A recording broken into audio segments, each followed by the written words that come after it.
Tired of static dashboards? Let's supercharge your Tableau visualizations by connecting them directly to the world of Apis. First, open Tableau Desktop and under Connect, locate and click on Web Data Connector. A browser window will pop up here.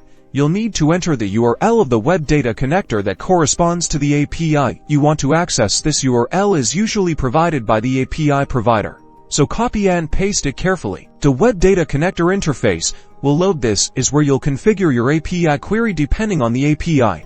You might need to enter parameters like dates, locations, or specific IDs. Fill in the required fields according to the API's documentation. Once you've entered your parameters, click Submit or the equivalent button to retrieve the data. You should see a preview of the data returned by the AP in a tabular format. Review this data to ensure it's what you expect. Now, click Update Now in the bottom corner and then click on the Data tab. Tableau will import the data and display it in the data source view. You're now ready to start building your visualizations using this real-time dynamic data. And that's it.